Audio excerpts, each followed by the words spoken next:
Is this thing running? All right. We got it going. Cue the tape. Okay, here we go. Hey guys, it's Mr. Brown here, and welcome back to another video.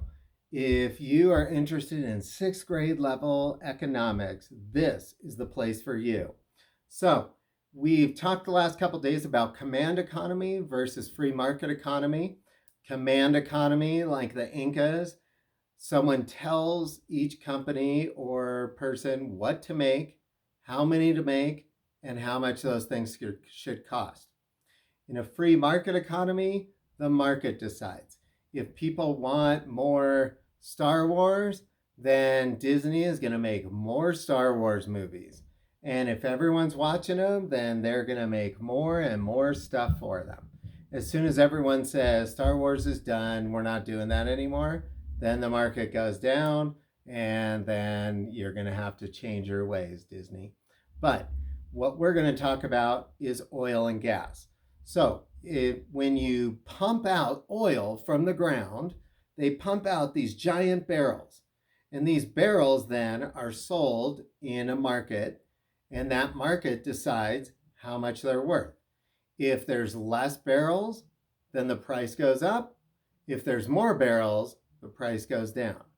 So we're going to talk about that, what it has to do with a command economy or not. And most importantly, we're going to talk about, is cheap gasoline good or is it bad? So let's get started. First, to start out with, countries or companies pump out oil from the ground. Some countries have massive areas of oil underneath their land, and some countries have less. Countries like Saudi Arabia, a lot of oil. Russia, a lot of oil. And so that oil is pumped out, a gallon or a barrel of oil is pumped out, and then that barrel of oil can make 42 gallons of gasoline, somewhere around those numbers. Not all my actual numbers are perfect. So when we pump out a barrel of oil, that oil gets transformed sometimes into car gasoline.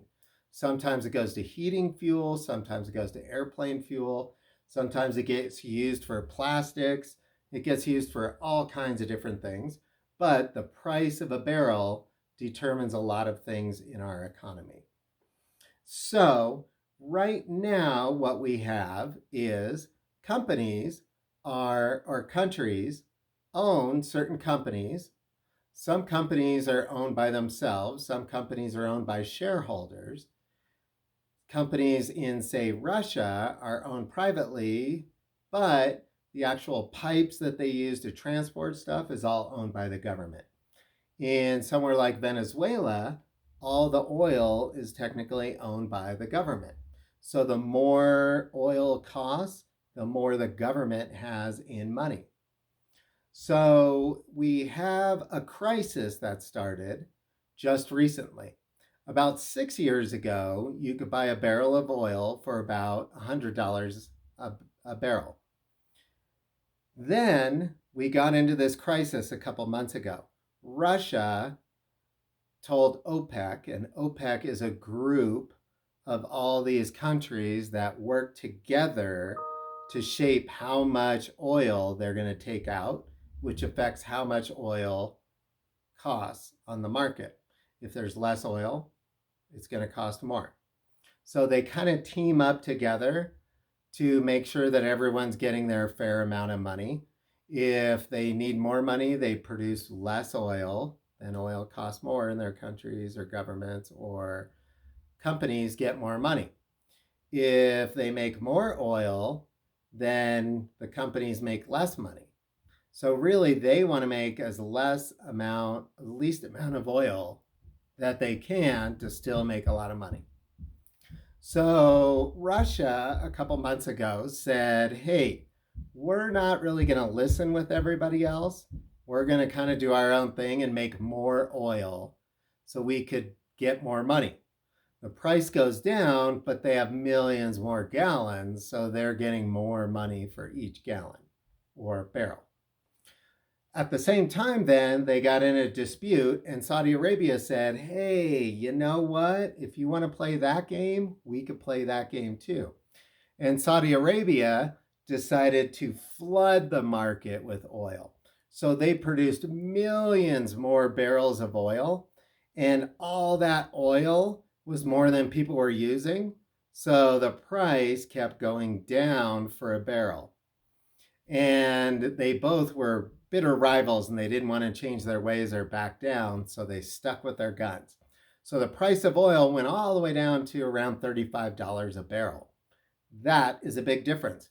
If you take a country that is making a lot of oil and then you cut their economy or income by a third, that's going to do some damage. Instead of making $100 million, all of a sudden you're making $30 million. That's a big difference. So they kept going back and forth and producing more and more oil. The price went down, down, down, which was great for me because I now am buying oil or gasoline. I'm buying gasoline at the pump for less than $1.50 a gallon. I am so excited. And this is a big deal. So I'm filling up all the time. At the same time, we have other countries are doing the same thing. So prices are going down around the world. And there's so much oil, it just keeps falling, falling, falling, falling. Little did they know we would have something called the coronavirus happen. So COVID-19 strikes the world in a pandemic, and what happens in the United States and across the world is people start to shelter in place or stay at home. And so once people are staying at home, a lot less people are driving to work. A lot less people are just driving around. So not only do we have the benefit of pollution goes all the way down in states like California, Colorado, in countries like India, they're seeing some of the cleanest air they've seen in so long. And this is a good thing to me, or maybe to you, or the animals, or the environment. So all the pollution goes down because people are driving less. Well, guess what? If people are driving less, they're not using as much oil. So now there's even more oil on the market and people don't really need it. So the price falls even lower. We got down to around $20 a barrel for oil. So again, if you were making $100 million, now you're making $20 million. And there's going to be economic effects from that. So that's what we're going to focus on right now. So let's pretend I am a teacher and I, for a while, was driving down to Denver and working in Denver. So my trip was 40 miles each way. So 80 miles all the way around. I was driving an older car because that's what I could afford. And that older car was getting about 20 miles to the gallon. So I'm using 2 gallons of gas to get to work, 2 gallons of gas to get back to work. And the gas was $4 a gallon. So I'm using 4 gallons at $4 a gallon. I'm paying $16 a day just to go to work. Not counting anything else, just to drive to work cost me $16. It would be like there was a little toll booth, and every time I wanted to go to work, they said it's $16 to go to work. But I was making more than $16, so I paid it. And that's the way it was. What could I do? So while I'm doing that, I'm doing that, and that was when gas was $100 a barrel. So gas was about $4 a gallon. Now we move forward, and I get a new car, and that new car gets 40 miles to the gallon. So now driving to work cost me 2 gallons of gas. But also the price of gasoline went all the way down. We'll just use $2 as an example. So the price goes down to $2 a gallon. So now I'm spending $4 to drive to work compared to $16 I was driving to work. So 1/4 of my money is what I'm paying now. So I'm saving $12 a day, which I could spend on lunch. I could just save it because I'm cheap and just hold on to my precious. I could buy a whole lot of Sour Patch Kids. I could do all kinds of things with that. I mean, I guess I could buy stuff for my kids too. Yes, family and kids first. So now that price has gone all the way down. I am saving a lot of money. Instead of my money going straight into gasoline, every day I have an extra $12. And over 20 days driving to work, that starts to add up. So that is the plus side for me. So I'm really happy because I'm saving a lot of money and I'm not paying my money to gas. I'm using it for other things. But let's look at the other side of it. Especially in Colorado, we have a lot of oil companies and a lot of people who work for oil companies. So let's say that your oil company, now I own an oil company. Yes, I knew it. So now I own an oil company. We're going to just make up ridiculous numbers so we could use them really easily. So I'm producing 1 million barrels a month of oil, which isn't crazy because some countries like, say, Saudi Arabia is making, I think, 12 million barrels a day. So those aren't really crazy numbers. It's actually crazier that my number is so small, but I just have a small company. So I'm producing 1 million barrels a day. When 1 million barrels a day are worth $100 a barrel, I just added 2 zeros. So now I am making $100 million a month. Sorry, not a day, a month. I'm making $100 million a month. Oh my gosh. I hire more workers because I want to even make more barrels of oil. I hire workers here and there. I'm hiring people to look for new oil somewhere. I am hiring workers at every level. If someone needs a job just to pull oil out, I am having them do that, and I'm paying them twice what they should be making because I'm making so much money. And I'm making so much money. So everyone who's related to my company is making a lot of money. We are having a great month or year or whatever lasts. So now let's fast forward to the oil crisis that's going on now. So oil now goes down to $35 a barrel. I make the same amount, 1 million barrels, and those million barrels now are worth $35 million. So I just lost $65 million a month. I am shocked. Plus, I already bought a really nice house, and I already told my kids they could go to the best schools with the best school supplies and the best clothes. My son is wearing Wheezy sneakers. Why not? I have so much money. But now my money just went all the way down. So now I have to decide what to do now that my income is down. So I'm going to pay my workers less, which they're not going to like. I'm going to have to let go of some workers, which they're really not going to like because now they're unemployed. And the ones who stay are making just a small amount of what they were making before. Maybe I'm paying them half. Also, the people at the top, I'm not making as much money either. So instead of this $10 million a month, now I'm down to maybe $7 million a month or $5 million a month. So I'm taking a pay cut. If my company is owned by stockholders in the stock market, they're all taking a cut. So now everyone is taking a cut because the price of oil has gone down. And then guess what happens? The coronavirus. COVID-19 strikes, and we can't even go to work now.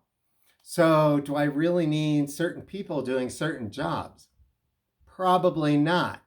All of a sudden, my price is now down to $20. So I'm making $20 million a month instead of $100 million a month. That's a big difference. 1/5 of what I was making before a month. So now that goes down.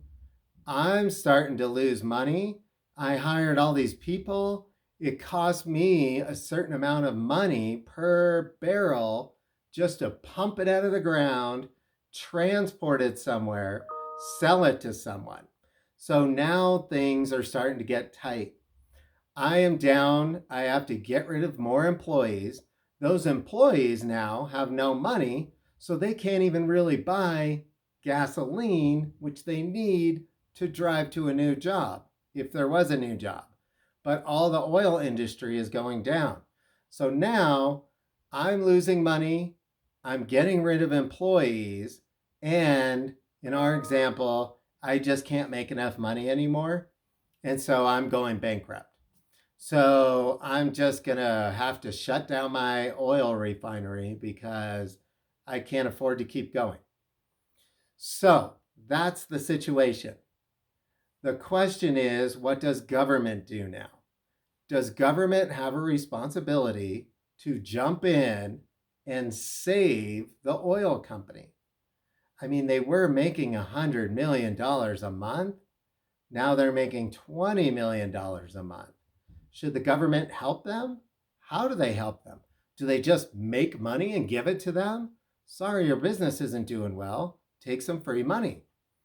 Some people believe the government should be involved less in what goes on in the country, and those rules should be at the state. So some people believe the president shouldn't have power to save businesses. Other people believe the government is in charge of helping everyone, and so the government should jump in to give jobs to the workers who just got fired because it wasn't their fault. So should we just give money to those guys who don't have jobs now so they could pay their rent and food? There's the two differences. Big government, small government. Is it a command economy now? Is oil part of the command economy?